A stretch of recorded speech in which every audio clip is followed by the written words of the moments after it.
Homage to Buddha Shakyamuni, homage to Manjushri, homage to all the lineage masters. Profound and subtle dharma is rarely encountered in eons. Now we can follow it. May we realize the Tathagata's meaning. To liberate all sentient beings, please generate unsurpassed bodhicitta. Now let's talk about the conduct of the Gushyagarbha Tantra. We are done with the first part on the view and the part on samadhi too.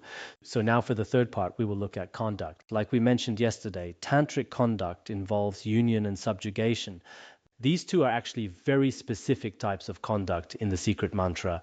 It's not like every tantric practitioner has to do them. You don't have to. But for those with a really high realization, they do act this way. But keep in mind, this is purely how bodhisattvas act. Just as I mentioned before when we discussed the practice of union, one should not give rise to wrong views toward Vajrayana thankas or statues. But honestly, there are no examples of anyone truly practicing union nowadays. There is a saying that before Lord Atisha came to the Tibetan region, these practices were performed directly during empowerments.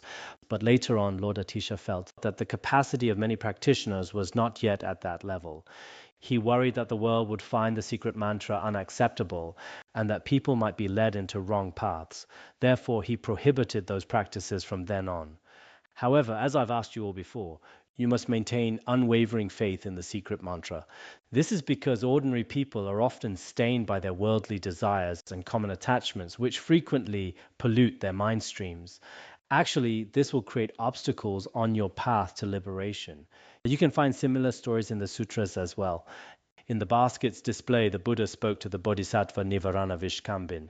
The Bodhisattva wanted to seek the transmission of Avalokiteshvara's six-syllable mantra. The Buddha told him about the master he was to meet. It might not be easy to have faith in this master. However, the Buddha warned Nivaranavishkambin never to develop wrong views toward that master. Later, when Nivaranavishkambin went to seek the Dharma, the master whom the Bodhisattva saw not only had a wife but also had many children. This Mantrayana practitioner lived as a layman while wearing monastic robes. He wore the monastic robes while staying with his family, including his wife and children. At that time, his robes were actually stained with filth. This was because he has many children. But because the Buddha had warned him beforehand not to have wrong views, he maintained a pure perception and eventually returned. He didn't develop any wrong views and received the six-syllable mantra transmission. This story is recorded in the sutras, not just within the tantras. Even the sutras have accounts like this. They are very similar to the stories found in the secret mantra. So for those of you who have studied Vajrayana in the Tibetan region for years, you should understand what the authentic secret mantra truly is. Whether in terms of its profound teachings or its conduct, it is essentially the same as the traditions in the Han region. It's really no different from the Vinaya monasteries in the Han region.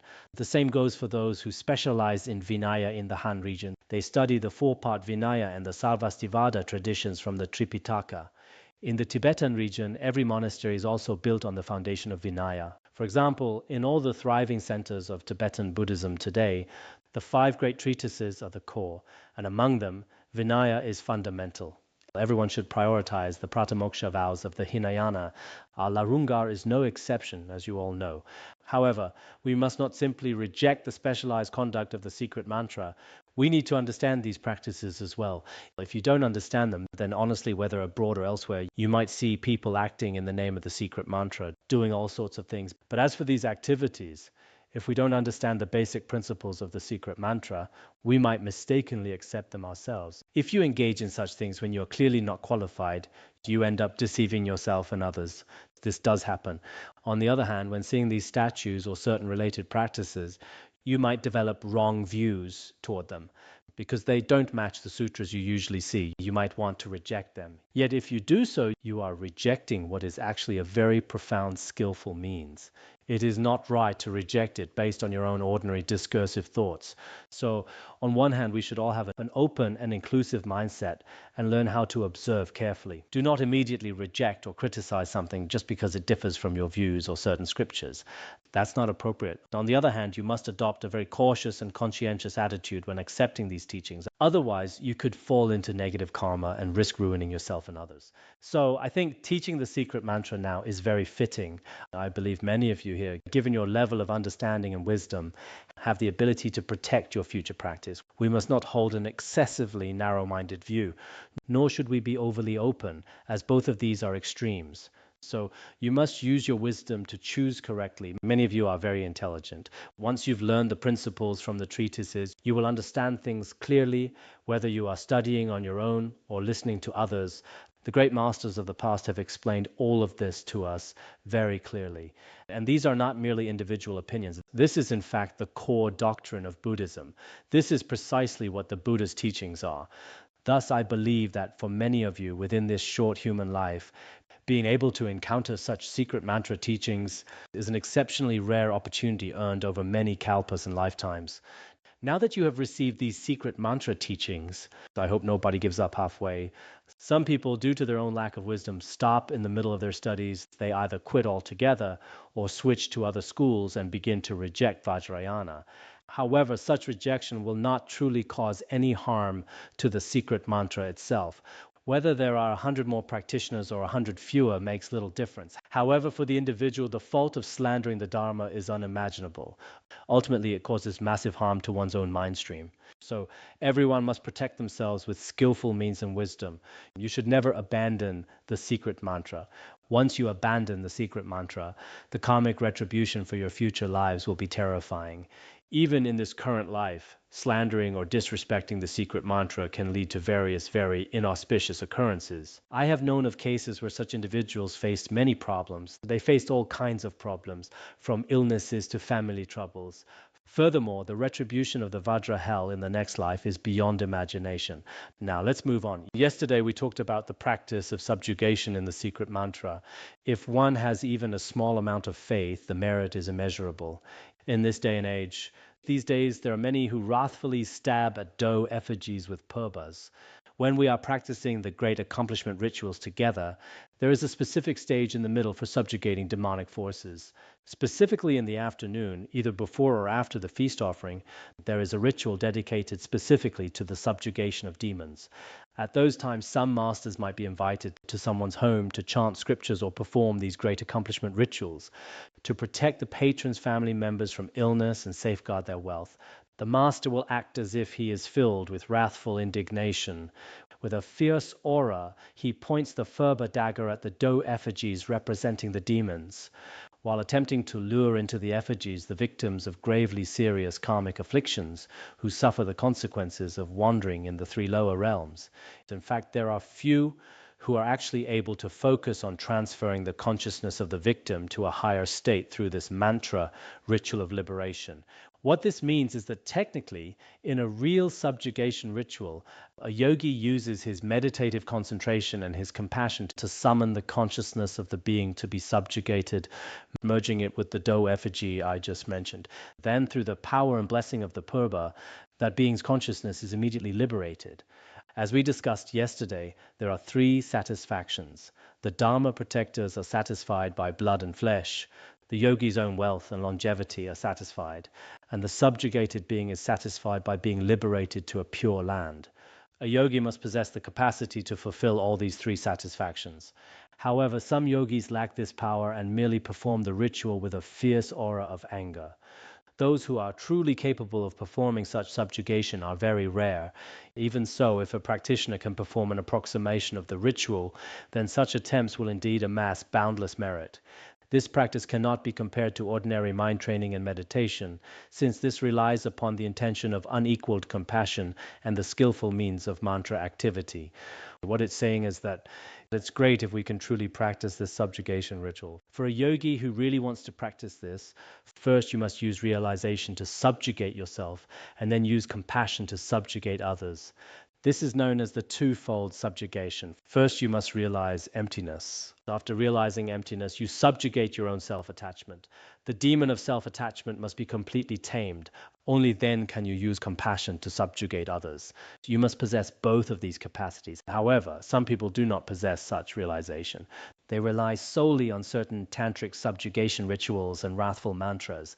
These include, for instance, the wrathful mantras of Guru Rinpoche and Yamantaka, as well as the mantras of, whether it's the mantras or the rituals, they carry boundless merit. This is because the practice of subjugation is actually the wisdom of Buddhas and Bodhisattvas manifesting in wrathful forms. This will also be explained in the mantra section of the Guhyagarbha Tantra. I think I've forgotten some details of this story. It is from His Holiness's biography, and I have told it many times. Once His Holiness saw Tubga Rinpoche in a dream. At that time, our academy was practicing a Yamantaka ritual. Tubga Rinpoche said to His Holiness, even if you rely solely on a subjugation ritual and perform it as a symbolic practice, there is still infinite merit. The merit of ordinary worldly life releasing cannot compare to this at all. This is because even if you release lives, beings in the lower realms won't necessarily be saved. I've forgotten a bit of this account. Do any of you know the specific details of how this was said? Is it in His Holiness's biography? It should be, right? Is it there? Yes, it is. How did it go? The Sakya Elegant saying says, knowledge only in books, mantras not yet mastered, and lessons for the forgetful, these often fail you when you need them most. In His Holiness's biography, there is a section on the merits of subjugation rituals. I remember once His Holiness Jigme Punsok Rinpoche, Khenpo Yeshe Punsok, and all of us went to the holy mountain of Danjin. There was a nun from the Han region who said, I want to perform a Vajra dance and sing a Vajra song. Then she began chanting, Om Shri Triptara Sri Shato Nashya Om Pepe Suha. Later, there was a photo taken at Mount Danjin. His Holiness might have been quite pleased to see a Han disciple performing a Vajra dance. Back then, there were not many people in the Vajra subjugating continent of Han monastics. We once went to Mount Danjin specifically with His Holiness. It was many years ago, probably in 1996, right? Really? That's right, 1996. It's been so many years since then.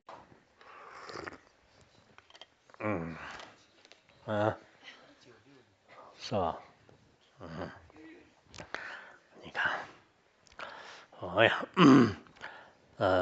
In fact, within His Holiness's own exceptionally sublime treasures, there are specific rituals and empowerments for this wrathful guru. When His Holiness visited Sami Monastery, he received a specific ritual and mantra. They can be transmitted to you on appropriate occasions. However, this mantra is very profound and typically cannot be passed on casually. Why is it so extraordinary? We must be clear about why it's considered so special. Why is the practice of subjugation in the secret mantra so supreme? In fact, it never deviates from great compassion. I previously cited the account of the captain of great compassion, who is called the teacher of great compassion in the Ratnakuta Sutra. This teacher of great compassion was worried that if the person known as Black Spearman killed 500 bodhisattvas, that individual would fall into the lower realms. So, out of intense compassion, he killed the Black Spearman first. From a standard Sutrayana perspective, killing someone not only brings no merit, but will certainly lead one to the lower realms. But at that time, the teacher of great compassion, or the captain of great compassion, did not fall to the lower realms. Instead, he accumulated aeons worth of merit through that act. There is a scripture in the Tripitaka called the Sutra of the Questions of the Bodhisattva Jananottara on skillful means. I have studied this sutra. It tells the same story as that of the teacher of great compassion. Compared to the version in the Ratnakuta Sutra, there are only minor differences in the details of the plot. The explanation is found there. So if you truly want to understand the secret mantra, you should find these corresponding points in the sutras. Just like Mipam Rinpoche's commentary on the Guhyagarbha Tantra, one should integrate the sutras with the even higher Dzogchen views. By doing so, it becomes very easy to open up your wisdom. You'll realize, oh, so that's what the practice of union and subjugation really mean. It's nothing like what ordinary people might have imagined. In reality, these are not conducts that ordinary people can do. In fact, the Han Zen tradition also has unique accounts, such as Dangxia burning the Buddha or Nangquan killing the cat. There are rare instances of burning statues or taking life, but it is not always obvious which specific scriptures these hidden meanings align with.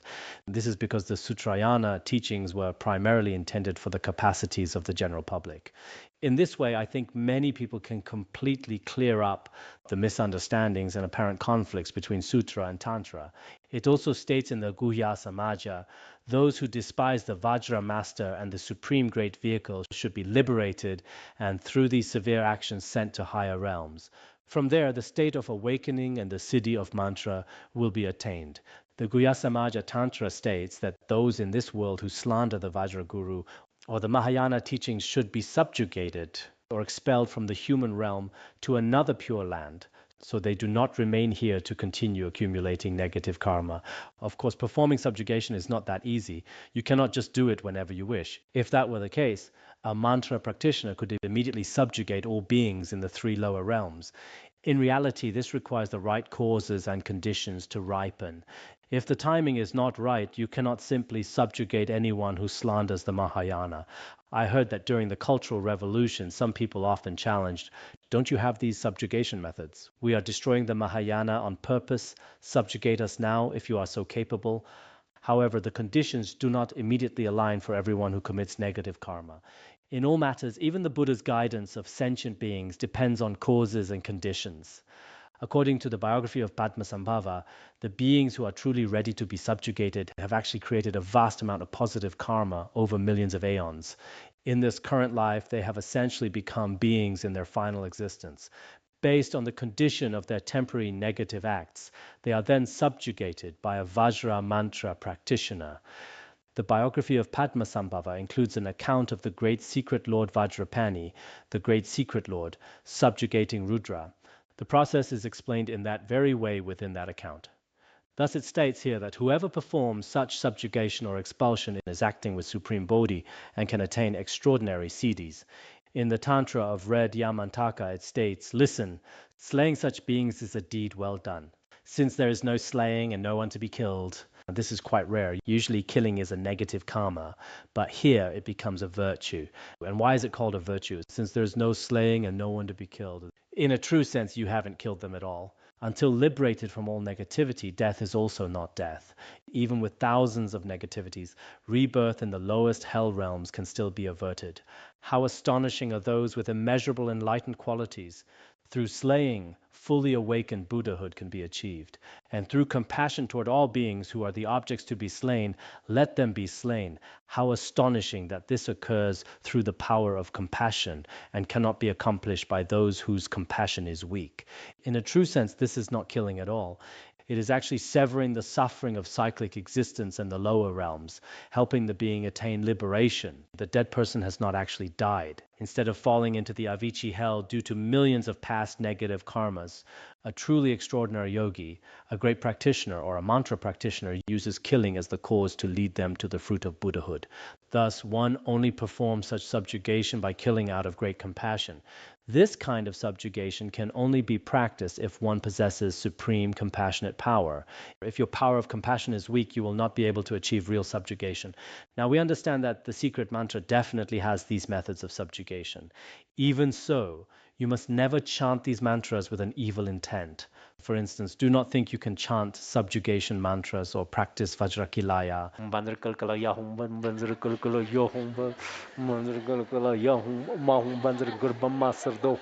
Do not chant these with intense hatred or a desire for immediate harm. Suppose you have a poor relationship with someone and you want to use Guru Rinpoche's mantra to curse, subjugate, or eliminate them. Doing so is definitely not an act of compassion.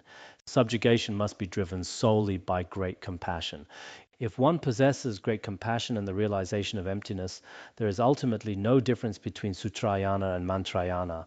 From the perspective of the highest realization, many tantric actions are perfectly rational and even necessary. However, ordinary people simply do not possess these qualifications. You should be very clear within yourself.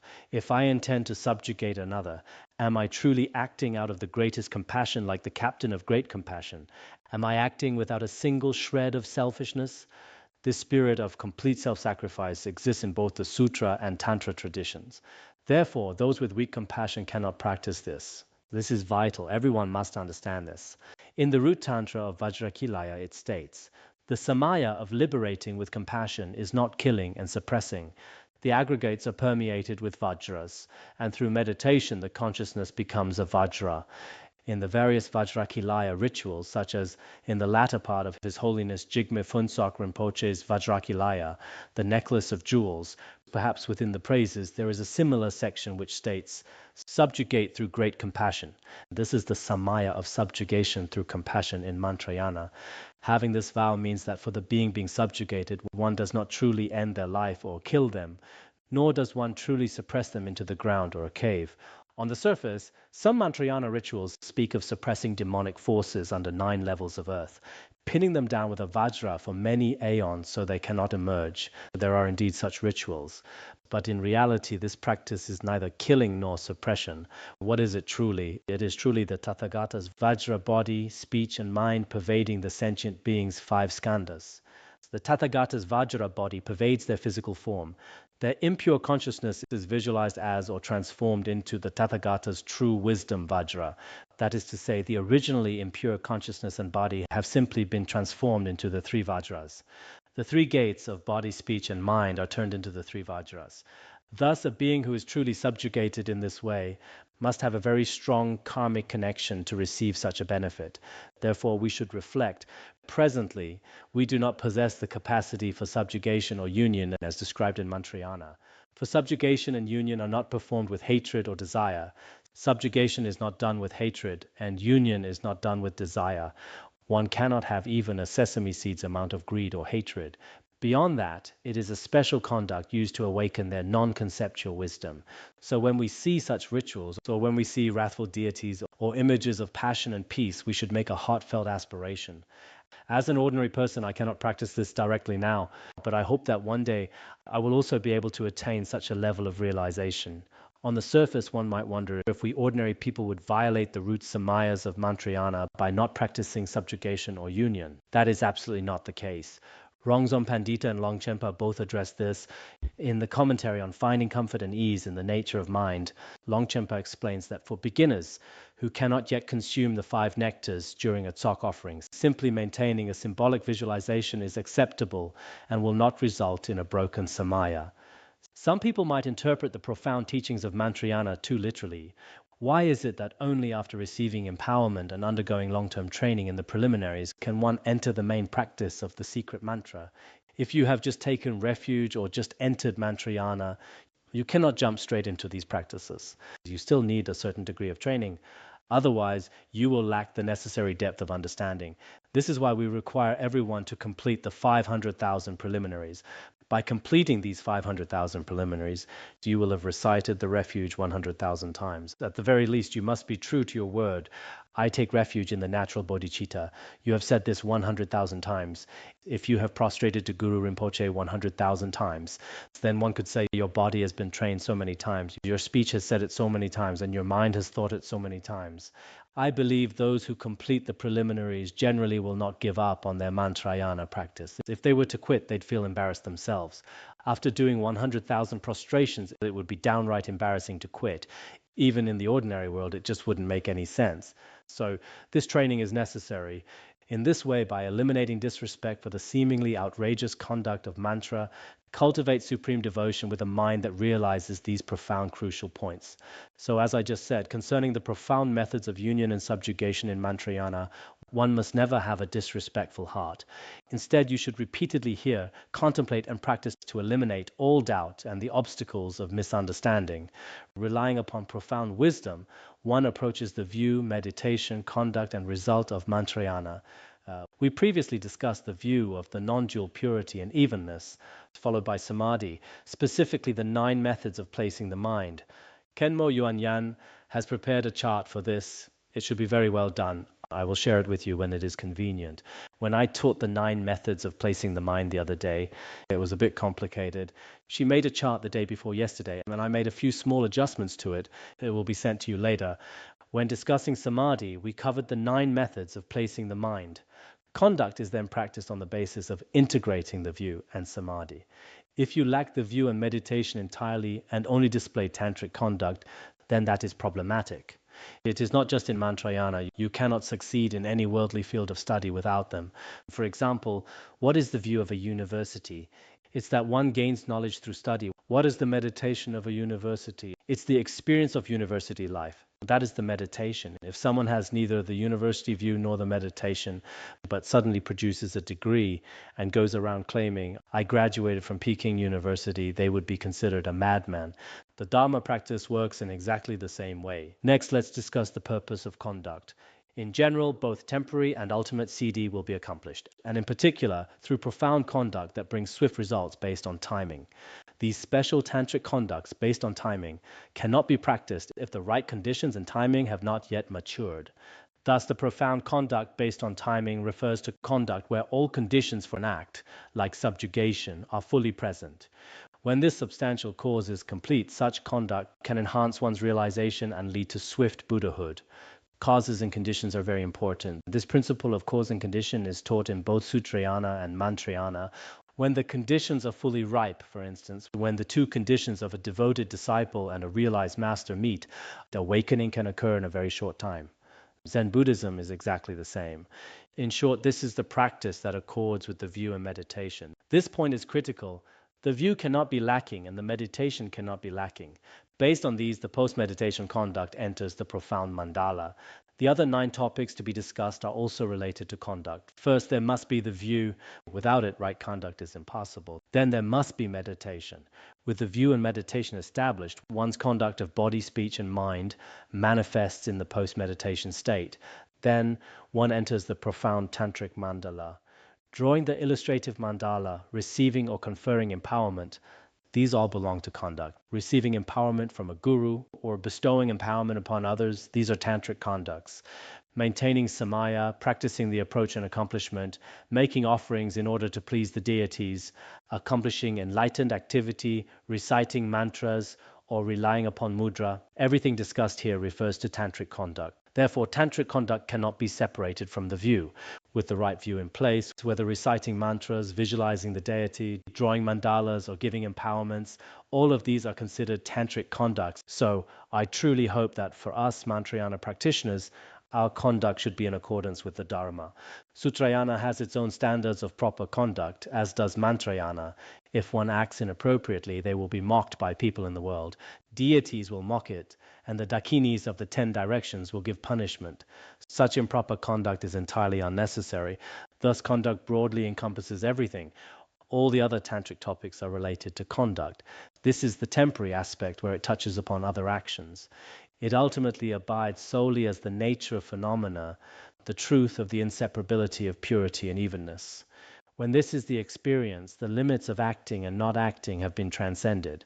When reaching the ultimate level, everything we currently do, every appearance and every action, ultimately dwells within the play of the state of evenness and emptiness. For instance, my teaching of the Dharma is actually a kind of play within primordial purity and primordial evenness, just like a dream. Whether you're listening to the Dharma, reciting mantras, or doing anything else within the view of non-dual purity and evenness, all is appearance without intrinsic nature. Appearances are without intrinsic nature, like a dream or an illusion. In reality, it is simply the magical display of the wisdom of emptiness beyond all extremes. There is nothing besides this. Ultimately, all our activities should not be held with the attachment of the fundamental vehicle. They must be embraced by this special view and conduct that is dreamlike and illusion-like. In this way, one transcends both acting and not acting. Ultimately, this is found not only in Dzogchen, but also in the ornament of clear realization in the root stanzas of the Middle Way. Concepts like acting and not acting do not exist in the ultimate absolute truth, neither this shore nor that, nor dwelling in between. Knowing the 3 times as equal is called prajna paramita. I just taught this from the ornament of clear realization yesterday. This is the conduct of naturally maintaining the state of self-manifestation and self-liberation. One naturally attains liberation in one's own primordial state. Tulku Tenzin previously wrote about a song of the Dzogchen view by a great Dzogchen yogi from their region of Hongyuan. It seemed to be a prayer to Guru Rinpoche. He then wrote a commentary on it. Later, he himself wrote many more in the form of Vajra songs. It would be wonderful if these were translated. These Vajra songs also discuss much regarding the view and meditation of the secret mantra, especially in the Vajra songs sung by those with true realization in Dzogchen, or by the masters of the past, such as the Great Perfection Manjusri, and various songs of the Dzogchen view by Mipham Rinpoche. These are completely beyond the extremes of acting and not acting. Many of His Holiness Jigme Phuntsok Rinpoche's songs of the Dzogchen view are the same. This is the conduct of all great perfection practitioners, ultimately acting and not acting, so-called union and subjugation, and the empowerments. All of these are simply the display of awareness. Beyond this display, there is nothing else. Know this to be the ultimate perfection of all conduct. Similarly, it states in the Root Tantra, Primordially unborn, the nature as it is appears as magic, like an optical illusion. The Dzogchen Tantra certainly contains such points. Furthermore, the Guhyagarbha Tantra itself states, primordially all is unborn suchness. Appearances are like a magical illusion, and what is thus manifested is like light and shadow. Even though practice of all aspects of union and subjugation is engaged, not even a particle of truly existing appearances has ever occurred. Within this dreamlike and illusion-like conduct, to enhance their realization and signs of progress, it is necessary for a yogi to perform acts of subjugation and union, but in reality they haven't done even a tiny bit of what is called subjugation or union. Only those with such realization are permitted to practice in this way. If you lack such realization and instead perform these secret mantra activities driven by desire or hatred, not only is there no merit, but on the contrary, there is immense fault. If one is acting out of hatred or desire, there's no need to use the secret mantra as an excuse. In fact, ordinary beings, since beginningless time, possess very strong innate hatred and desire within themselves. There is absolutely no need to use the secret mantra to trigger them. Especially in this modern era, the causes for increasing desire is everywhere. You only need to go online or go to a big city. Every single place you go is a cause for increasing desire. Whether toward people or things, desire grows very easily. One doesn't need to practice the secret mantra to trigger it. It is the same with increasing hatred. If you watch a few war movies or spend 2 or 3 days with someone who is full of rage, it will be triggered. Many people will be affected this way. Human beings are indeed very much influenced by their environment. Some people who spend time around those who are constantly fighting or arresting others might have been very kind originally, but after living there for a while, they turn into kings of hatred. Some may have a kind heart and very few afflictions, but if they participate in impure settings and associate with impure people for a period of time, their entire way of acting and speaking will change completely. Therefore, I believe that the purpose of practicing the secret mantra and the Buddha Dharma is to eliminate these afflictions, just as Milarepa said. The Buddha taught that the Dharma is to eliminate the afflictions of greed, hatred, and ignorance. If it were to increase them, there would have been no need for the Buddha to teach at all. The non-Buddhist and worldly traditions already tell us how to increase them. Vishnu and Ishvara each speak of their own qualities and merits. If that's the goal, one might as well follow those paths instead of Buddhism. So when practicing the secret mantra, never mistake desire and hatred for the practice itself, nor the actions arising from them. This is not the original meaning of the secret mantra. By means of these explanations, when there is the patience of being able to accept the profound conduct of mantra, and the patience to engage all appearances and conduct as the manifestation of wisdom. Because with the Dzogchen view, one is able to withstand and practice all the profound activities of Mantrayana. Furthermore, all appearances are entirely the manifestation of wisdom. This constitutes conduct and completes the teaching on the paramita of patience. That was the chapter on patience. Next, we will discuss the mandala. We often speak of the Guhyagarbha mandala, but some do not understand it at all. The mandala is divided into 4. Its nature, its divisions, the manner of engaging, and the purpose. Indeed, when learning about any subject, its nature, divisions, necessity, and method are very important. For example, if I buy a tape recorder today, what is its nature? Knowing what the recorder actually does is to recognize its nature. Is it domestic or imported? What are its divisions? We must understand its types. Knowing its divisions, how do we operate it? To use it, I must understand its operation and functions. Once understood, what is the ultimate necessity of it? If I have a recorder, like an MP3 or MP4 player, how do I use it when listening to lectures? That's what it's about. So, to truly understand anything we're not familiar with, we must know its nature, its divisions, the underlying logic, and its practical and ultimate necessity. This is extremely important. You can see this in how the ornament of clear realization is taught. When discussing the 70 topics, it defines the nature, followed by the divisions, and then the practice. The conclusions often focus on the qualities. In this regard, Tibetan Buddhism has a truly exceptional and supreme pith instruction. To understand anything, take the mandala as an example. One must know its divisions, its essential nature, and how it is applied. These have all been explained. If Buddhism were not like that, just speaking vaguely about many things without ever getting to the point, then study and reflection would be very difficult. So keep in mind that this is a pith instruction style treatise. I feel we are very fortunate to encounter such a text.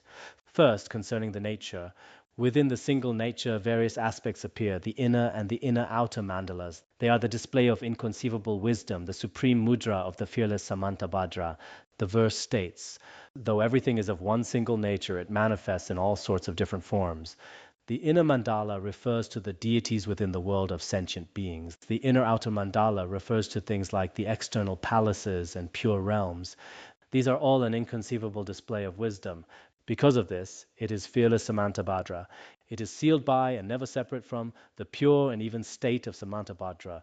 In other words, all phenomena, everything in the physical world and all sentient beings, including every deity and pure realm, is entirely a display of wisdom. In its true nature, this display is the non-dual wisdom of evenness and purity, sustained by the non-dual Samantabhadra. You could put it that way. If the term mandala is translated, manda means essence or quintessence, and la means to partake of and hold, putting them together. This means that which has become the basis for holding essential qualities, that is the mandala. When we offer the mandala, we are using a symbolic method to receive the essential qualities of the path. As for the mandala at Larunga, this is actually what it means. You'll find mandala in Han regions too. Mandalas for this or that practice. Even in temples, there are many different mandalas. In Tibetan area, we have the Kalachakra and Guyagarbha mandalas. Generally, Dzogchen doesn't have specific mandalas involving elaborate effort, though it does have mandalas without characteristics. Or if translated literally, that which is completely circular or a full circle is called mandala.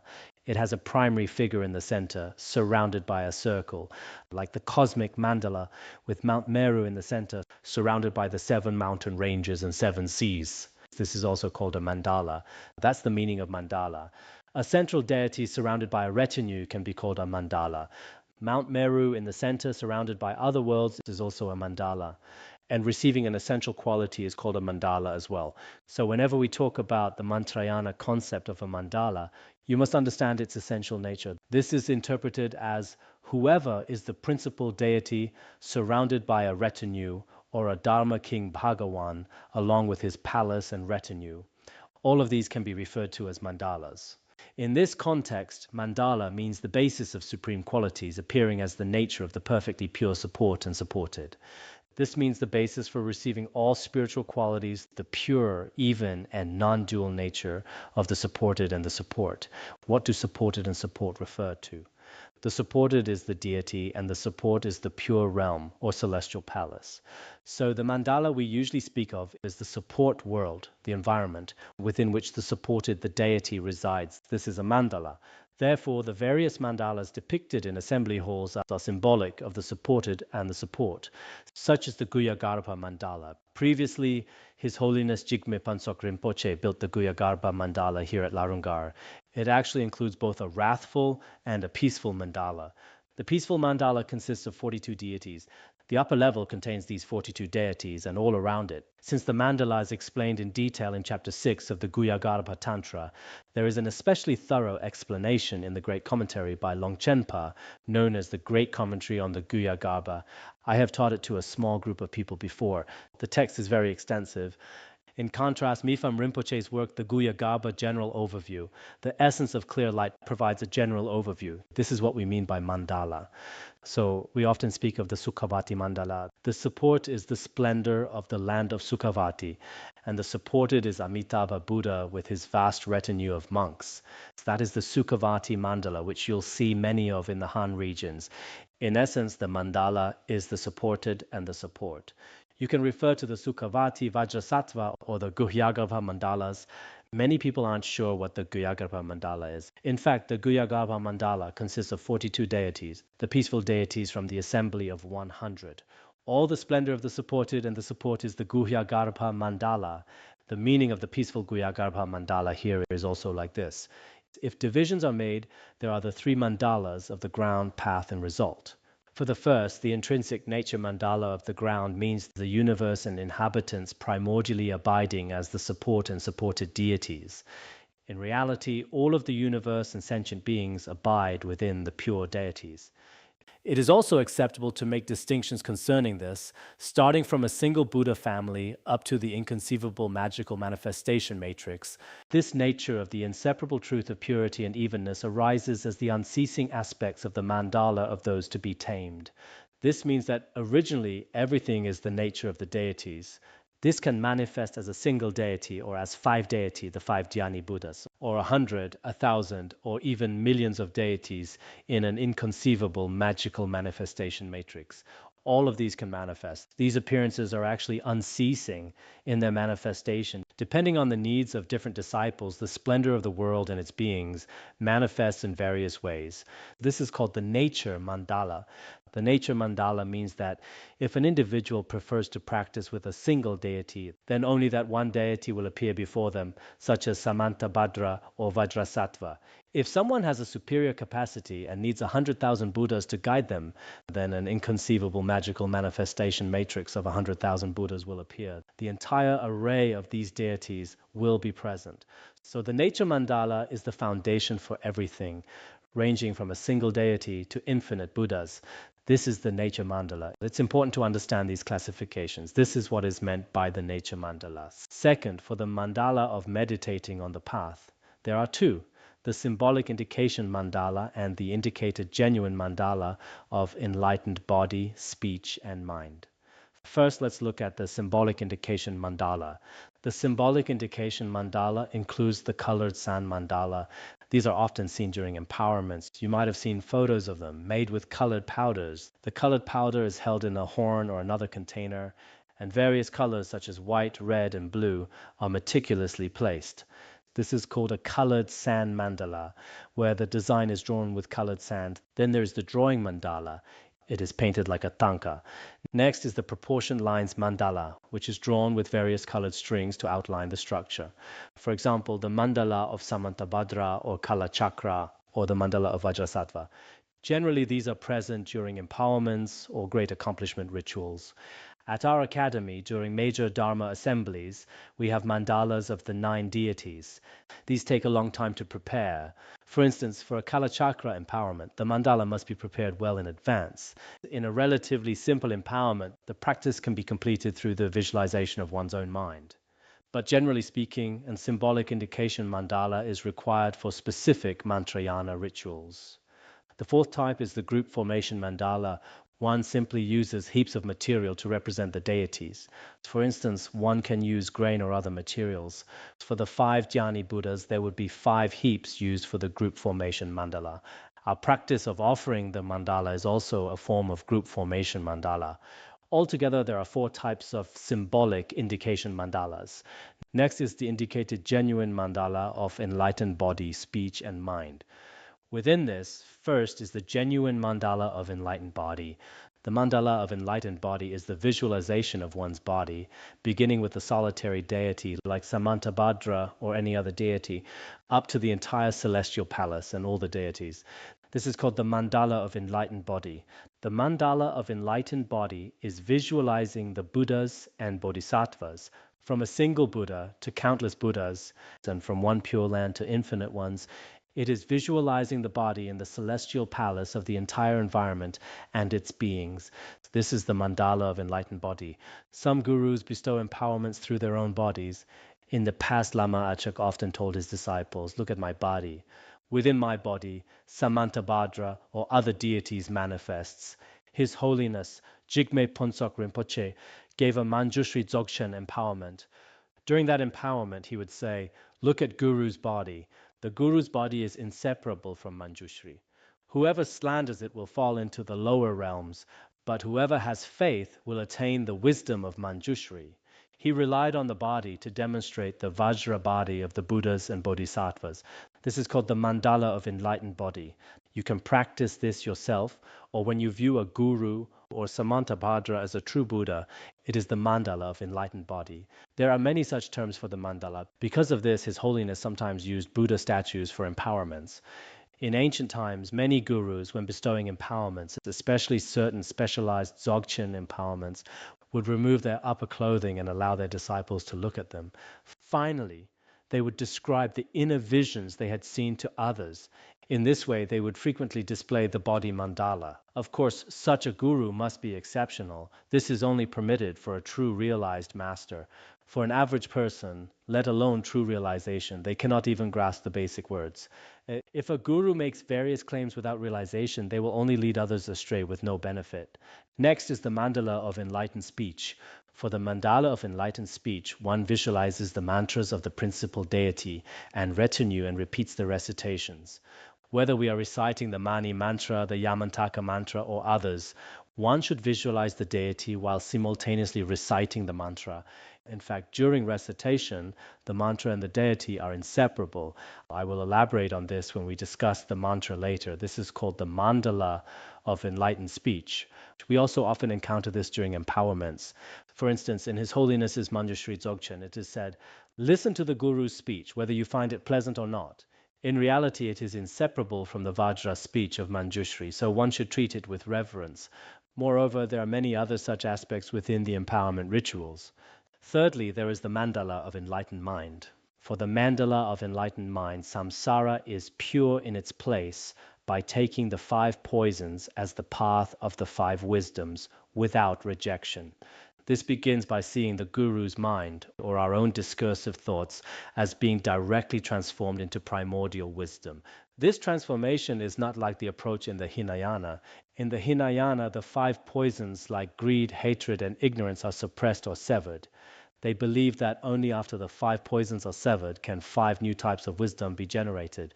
In Mantrayana, however, they are transformed because they were originally the 5 wisdoms all along. It's just that on the surface there appear to be some obscurations. The very nature of these obscurations has always been primordial wisdom. So this is a transformation which is quite different from simple abandonment. This is also emphasized by certain gurus in their teachings. For example, during the Manjushri Dzogchen empowerment, the guru says, observe the guru's mind. Whether you perceive that mind as pure or impure, as full of greed and hatred or wisdom, it is actually the play of primordial wisdom. Therefore, one must not give rise to wrong views. If one has faith, one will attain such boundless qualities and benefits. This is what is called the mandala of enlightened mind. For instance, when we think of Guru Rinpoche, we should feel, my mind is inseparable from the mind of Guru Rinpoche. If I visualize the form of Guru Rinpoche, then my body is inseparable from his body mandala. If I recite his heart mantra, that is inseparable from his speech mandala. So when we wish to achieve union with any deity, the mandalas of body, speech, and mind must be combined. However, in that process, the levels of practice vary. For example, if I recite the Mani mantra without any visualization, just chanting the mantra, then I build a virtuous connection with the speech mandala. When we recite mantras, some people believe that if they can't visualize clearly, there is no merit in chanting. That's actually not the case. It's just that you might not be receiving the full scope of benefits. In particular, we should understand that the sound of the mantra is appearance without inherent nature. The deity you visualize is also appearance without inherent nature. Their body and mind are the inseparability of emptiness and bliss. Chanting while abiding in such a state brings far greater merit, and the effectiveness of the practice will be much swifter. Therefore, every time we recite a mantra or a ritual text, having even a little bit of correct view is very necessary. Some practitioners do not understand the pith instructions of the generation or completion stages at all during their practice. As a result, they are only reciting with their mouths. In fact, a simple pith instruction or practice method can achieve the results in a short time, what would otherwise take many years of hardship. Such results can be achieved very quickly. Because Mantrayana is like magic, you can understand the pith instructions in a very short time. For example, as we discussed, if you realize the view of primordial evenness and purity, you will know that all the conduct and practices of Mantrayana, as well as the mantras, visualizations, samayas, and empowerments mentioned later, all require this underlying view as an indispensable foundation. With the correct view, anyone can be a Mantrayana yogi. Without such a view, no matter what your outward appearance is, there will still be issues. In this way, each of us will understand the logic behind it. As we study together this time, we must be diligent, and I hope that during the Dharma oral presentations, you also take it seriously.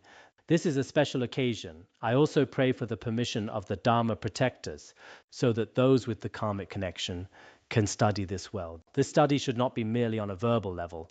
It must lead to a true new understanding of the secret mantra. In this way, our commitment to the secret mantra will never waver in the future. Furthermore, through Mantrayana practice, even in this degenerate age, one can truly achieve various levels of accomplishment very quickly. All right, we will stop here for today. Sunandai Tantra Ruganya Tonani Jana Pasi Jirgana Jirano Chupai Chupun Solen Droa Bandangara Badma Sodargye Bandangara Badma Sodargye Bandangara Badma Sodargye